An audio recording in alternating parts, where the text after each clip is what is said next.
kulinnya lya Uganda Aviation Academy, ba board of directors, abakozi bonna nga akulembedde chief executive officer ali wano nange ya Koreny, era n'abasomesa bonna abakozi n'abasomi abali mu Uganda Aviation Academy. Olunaku luno lukulu nnyo kubanga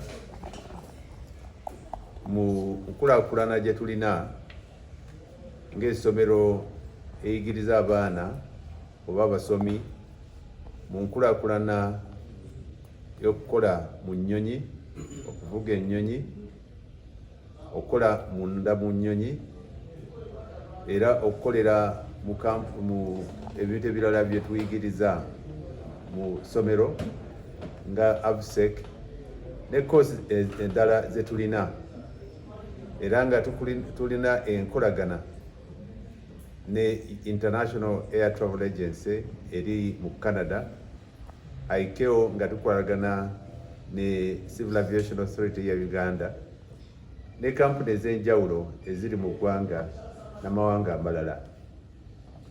Enkolagana era enkula y'okutambuza abantu mu nnyonyi egenda ng'ekula mu Africa.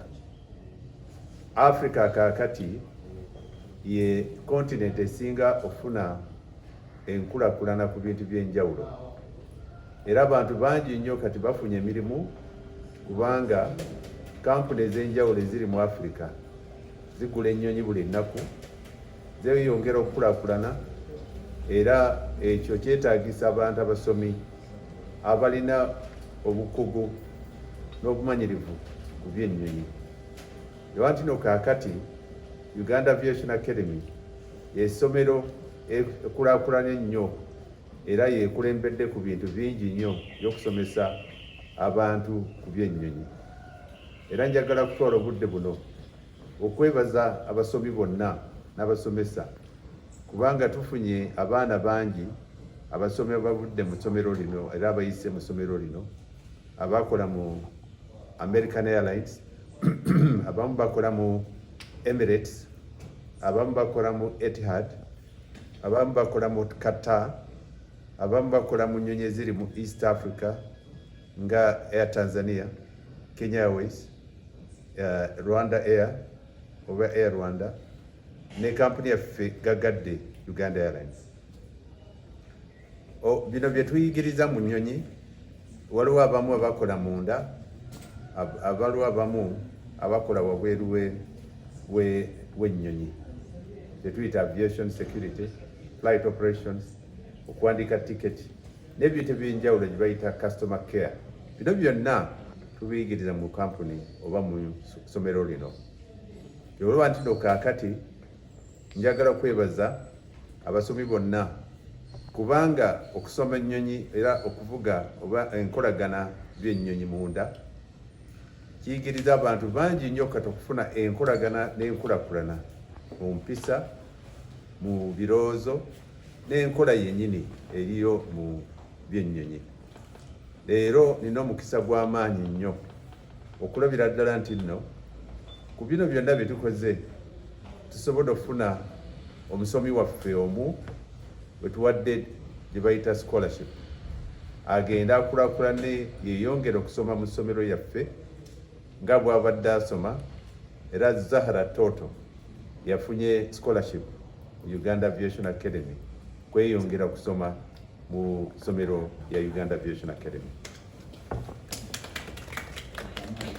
Era njagala kubeebaza bonna ne Zahara Totto okubeera ambazadde waffe kaakati gw'ogenda okukulembera byonna byokulabira ddala nti n'okulakulana ebirowoozo, okutunda essomero era n'okubira omulanga abantu baffe abasomi n'abaana bali mu masomero g'enjawulo abaagala okufuna professions mu by'ennyonyi.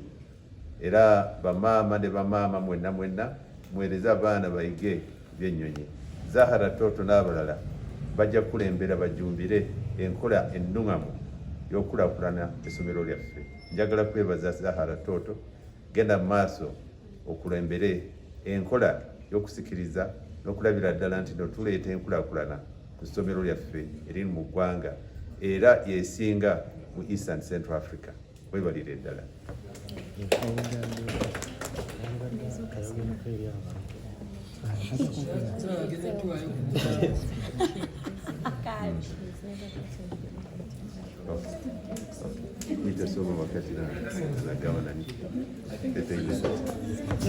Despite her busy schedules, has always scored over 85%.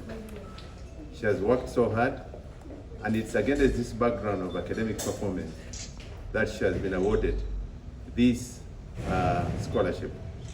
And these marks that have been given to her were marked in Canada by IATA. And it is an international body, the same training that Uganda and certificates or diplomas that Uganda Aviation Academy awards is what Etihad, British Airways, Lufthansa, and many other Emirates companies award. I want therefore to congratulate you and to say best of luck in the aviation industry. You can make a statement. Where Uganda? Ababukedde simanyi oba banaasobola na bebi. Ekisokera ddala njagala okwebaza mwena abaze wano olunaku lwaleero mwebale nnyo honoring our invitation.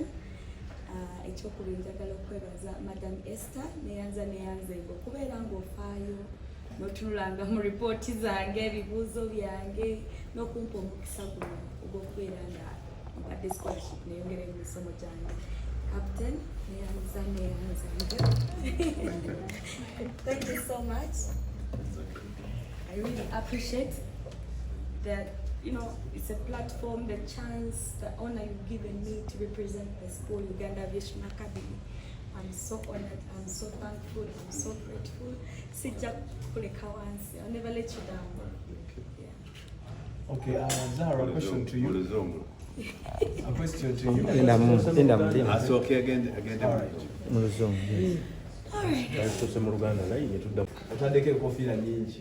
Ndi munnamawulire ogenza ofunye deal.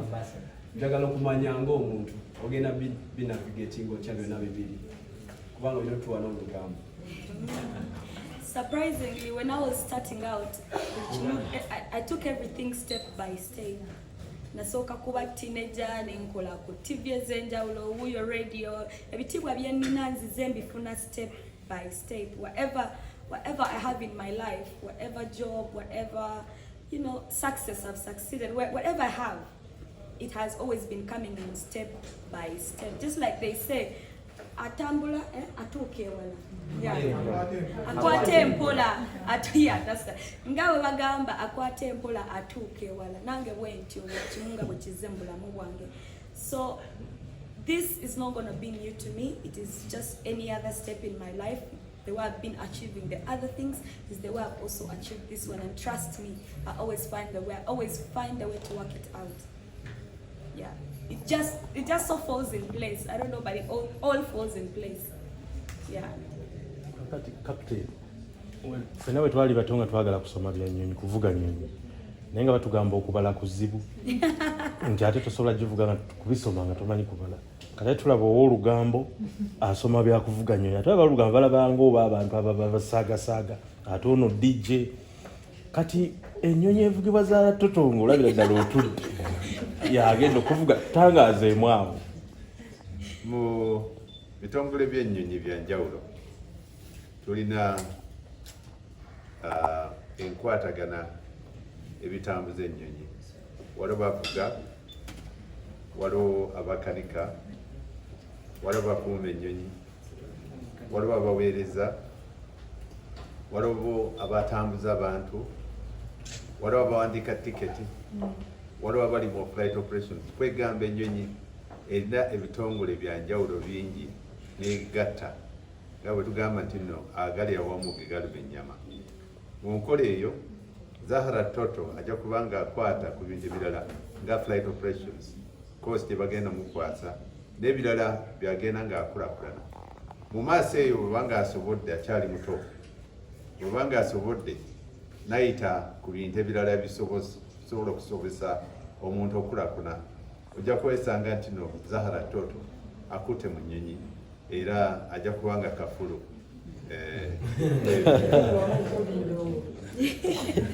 olwo bwa DJ ng'obuvaamu.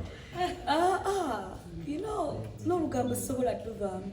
Sobola tuula nenkola blog yange, amawulire ne gayitawo. Nengenda nenguga ennyonyi yange bulungi nnyo. So kitegeera, whenever you earn a skill or add a skill on yourself as a person, it will always stay in you. It will always be there. Tekijja kuvaako.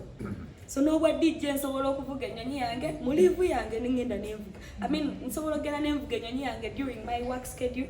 Ku liivu wenfunye liivu nengenda nenkuba endongo. And DJing is more like a passion for me. This is a career. Asante sana.